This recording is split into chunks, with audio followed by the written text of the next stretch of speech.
I've muted everyone, so if anybody wants to speak, if they can put their hand up or unmute themselves, they'd be grateful. Thanks all, because we're getting some feedback from people. Thanks. Okay. Yeah. Good afternoon, everybody. Welcome to our second virtual meeting. Have we got any apologies for absence? Yeah, I've had a couple. Chairman from Louise Feet, Natalie Macomb, Alex Bahari, Nick from Help for Heroes, Victoria Williams, and Debbie Hamer as well. Okay. And if I get any others, I'll add them to the list after the meeting. Have we got any disclosure of personal? Grace wants to come in. Oh, Grace. Sorry. Sorry, I can see we have a representative from Swansea Prison, but John Tossell and Fionn Varney have also given their apologies. Thank you.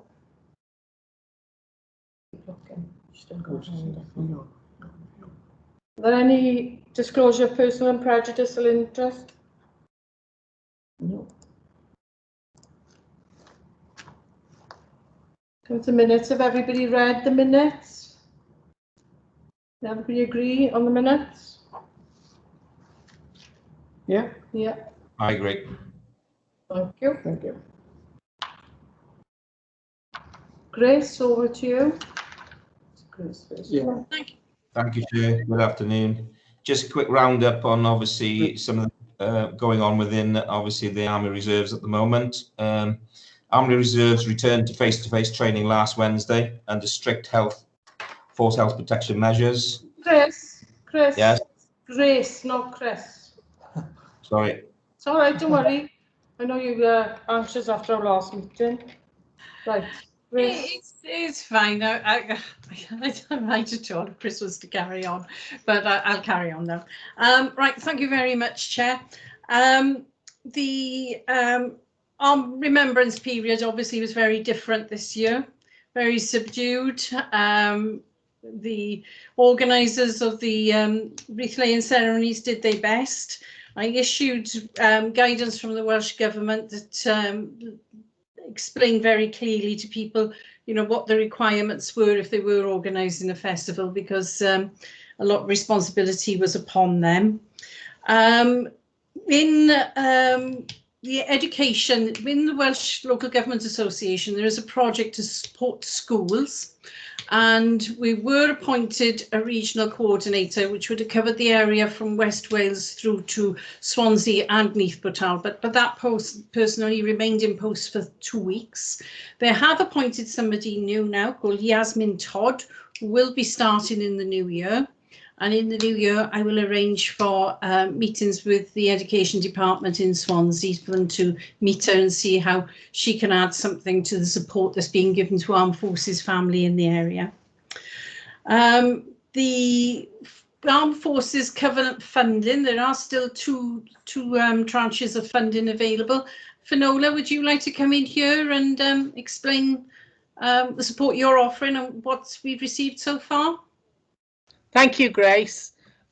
Yes, we've got 2 weeks left before the positive pathways comes to an end, and the force for change, which we're supporting both funding streams at the moment for the Armed Forces Covenant Fund Trust.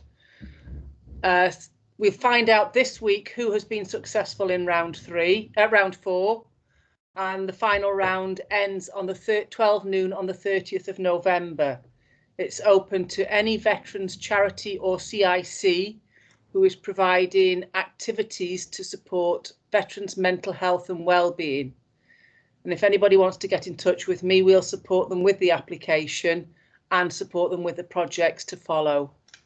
Thanks, Grace. Thank you. We're continuing as Armed Forces Covenant Liaison Officers across Wales. We're continuing to meet with the Welsh Government. If you recall, Peter Evans explained about the needs assessment that was carried out last year, and some priorities have been extracted from that, mainly in the region of financial concerns for the veterans, training and work placement and that kind of thing. We're also currently working to improve communication, both with the veteran community and the organisations that support them. So we hope to be able to have some good news for you on that score in the next few weeks, because we're giving that priority at the moment. I think that's all I have on a regional basis for now. Thank you, Chair. Thanks, Chris. Captain Chris, your turn. Thank you. Just a quick update. The Army Reserves has returned face-to-face training as from last Wednesday with strict health protection measures in place. An update on the ACF and ATC cadets. They have not returned to training yet, and it doesn't look like they'll come back to training till maybe February, March 2021. On the Regiment 157, we have 4 military liaison officers deployed on the ground at the moment, 1 supporting Powers Health Board, 1 supporting Swansea Bay, and another 2 in Cardiff. As Grace alluded to just now, Remembrance was very different for the regiment this year. We did a virtual Remembrance parade on the Sunday throughout the regiment, and we had about 125 people online attending that ceremony. We had one officer supporting the Taibach Memorial in Port Talbot on the Sunday. We haven't returned to recruiting face-to-face live yet. We're still doing that online. We're still planning for all the events in 2021, including the Wales National Air Show, Employees' Evenings, and every other event that we have done in the past. And currently we're planning for success, and then we'll take guidance from that. And thankfully, just a big thank you to everybody for supporting the Armed Forces community over this very dramatic period. And that's it, Chair. Thank you very much. Thank you, Chris. Is Jackie's present, I think, Chair. Jackie?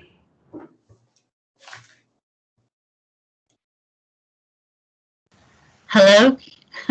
Having some IT difficulty. Is this? I'm the right Jackie, am I? You're the right Jackie, yeah. I'm just trying to find the notes that I've been set to update you, and sod's law, I can't find them. So I'm going to look to the lovely Grace Halfpenny to help me out here. We had our Armed Forces Forum last week. Obviously, the previous one had been cancelled because COVID happened. But in August, we had a special event to get together with our veterans and our Armed Forces colleagues as a celebration of all the collaboration being undertaken, and that really was something special, and has really motivated and inspired sort of further work with our forum in the Health Board. So I just wanted to say that at the start. Some of our work has been kind of put on hold because of COVID, our work in terms of developing our veterans champions in our wards and our clinical settings. Some of our work in terms of children of veterans and armed forces colleagues similarly has been put on hold, but certainly not forgotten. So we've sort of highlighted the fact that we need to sort of relook at igniting that now. Grace, what am I missing? You're on mute, On mute, Grace. Grace. Grace, you're on mute. Sorry. The 2 significant things I can remember, Jackie, was when Veterans NHS Wales were there, and we saw a terrific presentation on their work, which actually I don't think they're here today, are they? But maybe I can ask if I can have their presentation to forward to everyone. They are now doing the initial consultations virtually, and they have the Swansea Bay Health Board app for virtual consultations, and they've using and adapted that. And that is having an immense impact on patients. It's making them more amenable to conversation and approaching the health board, and it's something they want to continue with it even when we get back to some kind of new state after this. There was also the issue that some veterans do not have access to IT, especially if they are quite a chaotic situation at the moment. And Jackie, the health boards were offering some IT support there, weren't they? And I think that was interesting. And Veterans NHS had their clinical meeting this morning, which I joined. And it was brought to attention that there is a community's first type project which supports IT in the community. And I think we're going to look in to see if not only if the Health Board can support veterans requiring assessment with the hardware, maybe they can support with the soft skills that they need to use that equipment. So we could offer it as a package, which I thought was a terrific way forward to help those people at the moment. And then the other thing with the Health Board was the when you announced about the champions on the wards, but you're not doing champions on the wards. Has that prompted you, Jackie, to remember that one? You're doing more now for the areas. Maybe you can explain that better than I can. I don't know that. Well, if I remember rightly, I know what it's like, it's a long time since last week. If I remember correctly, because you have such a fluid situation on wards with ward staff at the moment, because staff are being pulled into COVID cover, or there's a lot of sickness on wards and other staff from other wards are having to fill in. It's not a practical time at the moment to introduce what you were planning for the champions on each ward.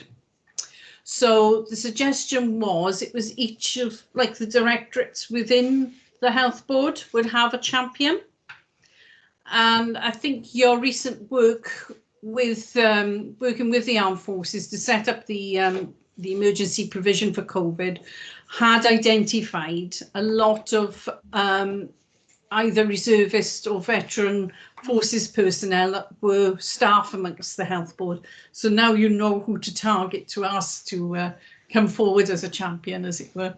So you're going to set up these divisional champions with a view that when things are stabilised again, they could then recruit within their division to bring in champions on each of the wards or the departments, which I thought was a brilliant idea. That's a good plan to take it forward, I felt. And I thought there's an outstanding summary, Grace. Oh, good. Okay. Thank you very, very much. And yes, with the IT support for the veterans, we're looking to put in a bid to our charitable funds, quite a significant bid to provide iPads, which obviously veterans and NHS Wales would be able to make huge use for in terms of access to therapy. And that lifeline for some of our veterans in isolation. So thank you, and thank you very much, Grace, for helping me. You're welcome. You're welcome. Thank you, Jackie. Thank you, Grace. It was exactly what Jackie was going to say, because I read your notes as well, so you were spot on. Okay. Thanks, Grace. Rob Sama. Good afternoon, everybody. Thanks very much for the invitation. So, can you hear me? Yeah, there is some terrible feedback though, Rob. Hang on a second, try this. Can you hear me now? That's better, yeah. Oh, there we are. It's my bloody headset. Right, there we are then. So, yeah, as I say, thanks very much for the invitation. Delighted to be here. I am a volunteer with and the regional representative for a charity called React Disaster Response. We've been around since around 2015 after some people who went out to Nepal to offer assistance after the earthquake there, and teamed up with an organisation called Team Rubicon, which was an American veterans not-for-profit organisation that had been set up in response to the Haiti earthquake in 2009. When people sort of saw the value, if you like, and the utility that veterans bring to the disaster space, General Sir Nick Parker put together what became Team Rubicon UK, and that's carried on until earlier this year when we rebranded to become React Disaster Response. So what we are essentially is an emergency response charity and we repurpose the skills, the knowledge, the experience, and probably more importantly, the attitude, the approach of military veterans, and we turn them into agile, resilient, can-do humanitarian responders.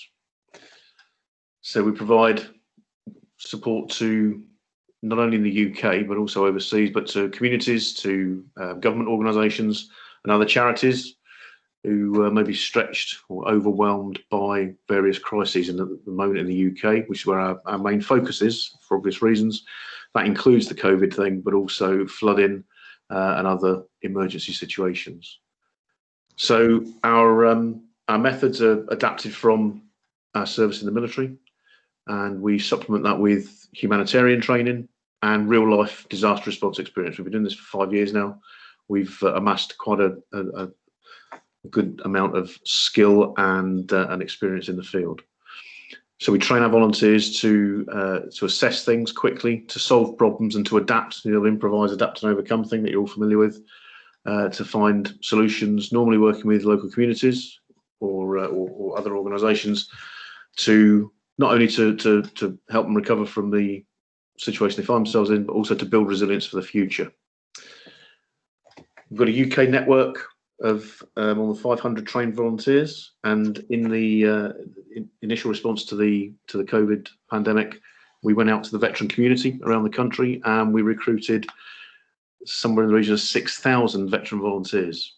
As things have changed, as people have gone back to work and for other reasons not been able to continue to volunteer their time, we're now down to about 800 veteran volunteers in addition to our 500 trained responders. It sounds as if we're an entirely veteran organisation. We're not. About 70% of our volunteers, our responders, are ex-military, but we also draw on the experience and skills of the Blue Light Services, and also just really nice people who have a humanitarian bone in their body. So, for example, when I took a team to the Bahamas last year in the wake of Hurricane Dorian, there was myself, a former tank driver, a former chief superintendent of police, and the fourth member of our team is a stop motion animator. So if you've ever watched any of the Shaun the Sheep TV series or the films, you've seen some of her work. So typically when we deploy overseas, we are self-sufficient. We take our own equipment, our own comms kit, and we're able to essentially sustain ourselves, normally in anticipation of the arrival of the bigger aid agencies. Not that we're any better than any of those, but we just work in a different part of the space. Our if you like, our niche is to get to the hardest to reach communities, the people who are most vulnerable almost in the immediate aftermath of a disaster. In the UK, as I said before, we also deal with things like flood response, and we bring with us hardware, tools to deal with things like debris management, house clearance. We've also got a drone capability to help out with damage assessment and imaging. So we typically look to deploy teams within 24 to 48 hours, very often with an initial sort of reconnaissance and liaison team that go a bit quicker than that. But everything's obviously on the basis of volunteer availability. So if there is anything that we can help with, then we ask that organisations get in touch sooner rather than later. All of our trained responders come with a DBS check, and we have a good safeguarding policy in place, and we bring with us our own public liability insurance. So in Wales, to turn that into what we've been doing in Wales, we've got about 30 trained responders, and still on the books active, we have just over 60 veteran volunteers who signed up as part of the COVID response. And once we're able to restart our training program, then most of those have already put their hands up to say that they will continue to volunteer with us, go that extra step, and get their T-shirt. So our first thing in relation to COVID this year, we were asked to help out with the establishment of the Calon of the Rhaeg in the Principality Stadium in Cardiff. So we put in pretty much all the beds in there. We worked closely with some of the army guys that were doing similar jobs as well, and then we did the same in the Vale, the WO Centre of Excellence at Hensel, and then moved that out into the facility that's now open in Bridgend. We've had some discussions with Swansea Bay Health Board as well about helping them out with their field hospital that's moving to the Bay facility. And most recently, in fact, currently today, I've got teams of volunteers working at Singleton Hospital, decontaminating ambulances so that they don't have to go to Tredegar to be cleaned. So rather than an ambulance be off the road for 2 to 3 days, they come to Singleton, and we turn them around in 2 to 3 hours. And that's about it, really. I've rattled on a little bit there. If anybody's got any questions, I'm more than happy to try and answer them if I can. Rob, can I ask you a question? You answered a couple of the questions I was going to ask, because it's amazing that there are people in Swansea now doing helping with COVID. How do veterans sign up? Have you? Because I haven't seen anything that you advertising for veterans, or how do you do that bit of it? We started out going to the sort of known veteran organisations, so breakfast clubs, and there's an organisation called Welsh Veterans Cymru that I'm a member of. So I went out to them, and then as word spread, other people have gone to their sort of regimental associations and other sort of groups that where veterans congregate. But we're always looking for more volunteers. So if people would, if that's one of the things that I'd be quite keen to explore with this group is how perhaps use your messaging and you use your messaging and your network of contacts to get that word, spread that word wider. Yeah, great. Thank you very much. Anybody got any questions for Rob? No, I think you're all right there. I think you answered everything. Okay. If you'll excuse me, I've got a work meeting that I've got to attend now, so I'll say cheerio for now and thank you very much. But if anybody's got any questions, I'm sure my contact details will be on the minutes and what have you. Please get in touch, and we can always discuss helping out with any issues that arise. Thank you. Thanks a lot. Thank you, Rob. Bye. Thanks very much. Bye now. Any panel members got any updates?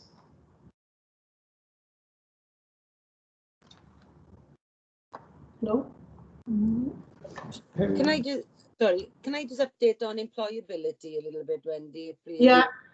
I need to say, behind the scenes since the last meeting, there's been quite a bit of work going on an employability sort of front, and sort of I'd spoken to Grace and Natalie with Poppy Factory, and we're changing the wording because the employability teams were feeling that sometimes it's many months before they identify that somebody is actually a veteran, particularly younger people, because they sort of don't see themselves as veterans, you know, and therefore they're often in not necessarily, not always the wrong project, but they could have been better suited and have more rounded support sort of thing, wraparound support, if they'd gone earlier into the right project. So they sort of changing their wording. It was suggested to ask, have you served, rather than are you a veteran? And I know it seems quite simple, but it's quite huge really in getting people to open up and say that they had served. And then, you know, so therefore referrals are going through to the Poppy Factory and to wherever is relevant really early on now. So just to sort of say really that, and the same with the prison, Swansea Working and Poppy Factory have both always worked with the prison, but COVID has caused obviously lots of issues, and you can't go into the prison and things now. But there's meetings back up and running now and everything to try and sort of pull all that together, and work with Park Prison as well, you know, to try and just make sure we got the best package available really to support people. So I just wanted to sort of update there. Oh, that's a good idea, Alison, for the veterans bit, because when I tried way back last year to get people to contact me for I wanted them to go somewhere to have like a tea party. But, oh, I'm not a veteran, and yet they served in Northern Ireland. I'm not a veteran. They just said, yeah, you've got to be over 80 to be a veteran. So I think when that mindset, I mean, to me, the veteran wording probably is the wrong word for soldiers that served, because it started off when people were older because of the wars. But That's right. I think the wording is probably, but to get them to understand that you are, once you've served and left, you're a veteran. So I'm glad to change that wording to served instead. Thanks, Alison. Okay. Grace? You're on mute. Mute, Grace. Grace? I'm sorry. Well, I get the hang of it one day. Just as Swansea CVS have asked me in their absence to pass on a message, please. They want to let third sector partners know, that's the charitable organisations, the funding is available for capital items to adapt services during the COVID pandemic. And this can cover retrospective costs back to April 2020. And they're currently applying a broad brush health and wellbeing approach to applications. So basically, if there's any charitable organisation that has had to adapt services or introduced a new service, and they would like a bit of funding to support what they've done or what they're planning for the future, please get in touch with Swansea Council of Voluntary Services. And I'm forwarding the link on to Gareth to include in the minutes. But if you want something before the minute, if you want further information before the minutes go out, please do contact me or the Swansea Council for Voluntary Services. Thank you. Okay, thank you. Thank you. Alison? I need to add, I meant to come in when Jackie was speaking from the NHS earlier. Jackie, if you're putting into charitable funds and you're looking for partners to work together to support people IT-wise, our lifelong learning team, I've been doing a lot of work in this area in supporting people to learn how to use equipment and everything. So if you want, up to you, but the offer's there if you wanted to work with us, they'd happily support people. They've got, good reputation. They've done well in helping people, Thank you very, very much. We certainly take up that offer. I think with Victoria, we'll be able to identify some of their clients who potentially might need that support. Yeah. Some of the younger ones, it's my 15-year-old sorts out my IT. I don't know what I'm doing one day to the next. So, but some are good, some are. So thank you very, very much, Alison, for that offer. Thank you. Okay. Any other updates? No? Can I just, Phil? Am I muted? No. Perhaps most people would wish for that. No, just a quick update on Remembrance, which was really strange. I know Grace is a bit of a frontliner really in Neath Patoba with Remembrance, and it has been very difficult, as it has been for every military charity. So I'm not taking anything away from the other charities, but we had a virtual cenotaph laying of wreaths with the Lord Lieutenant High Sheriff, Lord Mayor and the leader and the Armed Forces Champion. That was whilst we were under sort of strict guidelines with COVID. But we did manage to have on the 11th a service at the cenotaph, and everything followed the guidelines, and that went well. There was a small service in St Mary's of 36 invited guests. And although there were only 36 people in there, and we generally used to seeing maybe 700 or 800, the service was very poignant. And so, as I said, the civic dignitaries and many others representing the armed forces community were present. And I think that's one thing we all need to remember. And whatever event is on, and whatever military charity is organising it, is that the veterans have to come first. And I've had personal experience this sort of Remembrance. I'm gladly backed by the Armed Forces Champion as well, Wendy, with a few issues, and sometimes people tend to forget why we are here. So certainly next year, a few things within the City and County of Swansea will be different. we were knocked heavily with the poppy appeal in Swansea, with 7 or 8 of the stalwart sort of supporters having COVID, and so that has been heavily restricted, as I suppose all military charities have been. In relation to the cadet forces, the Royal Air Force Air Cadets, they've got a phased return in the whole of South West Wales, which is my area of concern. The 15th of December, they've been asked to submit paperwork to make sure that their premises are COVID compliant. Then the 8th of January, the staff will be allowed to go back, and then the 15th of January, cadets, but obviously following national guidelines and the bubbles. And I'm sure that the Army and the Sea Cadets will be of the same sort of concerns to make sure that the staff and cadets are well looked after, but I'm sure they're all, hopefully they're willing to get back, and they miss the community engagement, certainly in Remembrance and all the other events throughout the year. And I watched last night the release of the Christmas parade. I don't know if you've seen that. It was put on last night for the City and County of Swansea, and that was excellent. So anyway, that's about it. If there's any questions in relation to Remembrance or the cadet forces, then please ask, or I will hold my peace. Thank you, Phil. I'm 100% with you on what you said there. Steve Fry. Yeah, good afternoon, everyone. I just wanted to introduce myself to those that don't know me. I'm currently Commander Steve Fry, Royal Naval Reserve, although from Wednesday I will be Wing Commander Steve Fry, Royal Air Force Reserve, as I transfer across. But I'm one of the newly appointed Deputy Lieutenants for West Glamorgan, and the Lord Lieutenant has asked me to lead on her behalf with the smaller armed forces charities.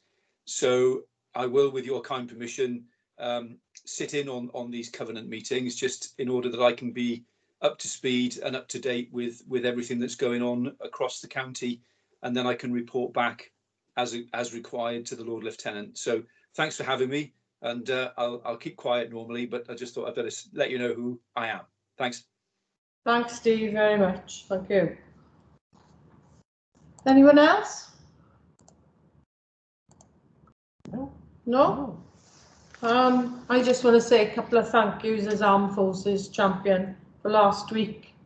We all know Remembrance events look different, as Phil said, and especially Remembrance Sunday it was lovely, but it wasn't what it normally is, and I felt very sad for a lot of veterans and families of people who passed.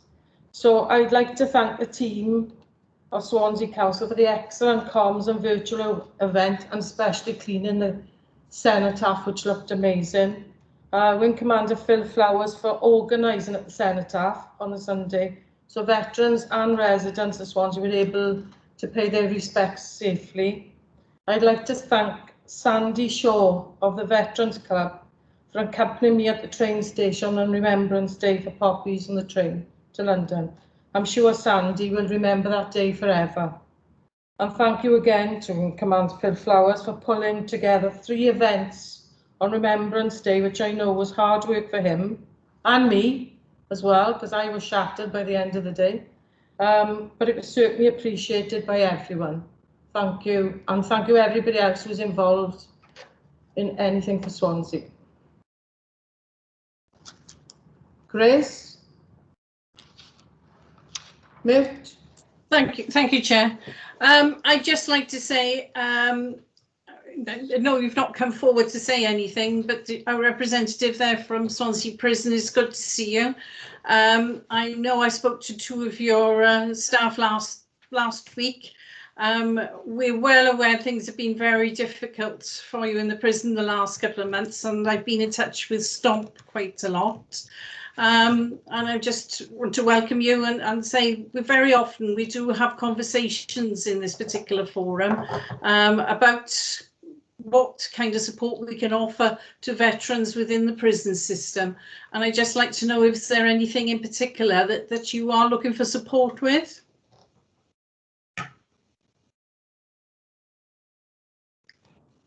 Right, I think I've unmuted myself. Thank you very much, Grace. That's very kind of you. Yeah, it has been and is every day a constant challenge coping with the current restrictions for the men inside and for the staff both. We have restricted social visits, we've restricted legal visits. The men have far less activity than they were, and so the input from both yourselves and other stakeholders, other third sector stakeholders, is really keen. Is really key to us. But we obviously have to operate within the restrictions of our COVID countermeasures, which can be deeply frustrating sometimes. I had a conversation with someone the other day actually about veterans in custody. I'd also remind everybody that there's a lot of veterans that actually work for the prison service as well. And I know although we did go ahead with a very truncated version of our Armistice Day and Remembrance Sunday celebrations or commemorations, it was a bit of a muted affair, and I think all of us felt it. So I think that's just reflective of what's going on. We're hoping and we're working towards getting more people, more of our stakeholders back in. So if you have been coming in and helping, great. If people are looking to come in, then we're working towards that, but we are hidebound to a certain extent with the amount of restrictions we are getting put upon us centrally. So although we're working constructively, it can be a little bit difficult when we're told from way up high that we can't do things that we would otherwise want to do. But bear with us, we are still here, we're not going anywhere. And thank you for all that you've done for us. Thank you. Thank you. Okay, if that's it. Our next meeting will be on the 18th of January at 2 o'clock. And we'll see you there. Thank you so much for attending. Thank you, Chair. Bye. Thank you. Right. Thanks. Stephen Boswell.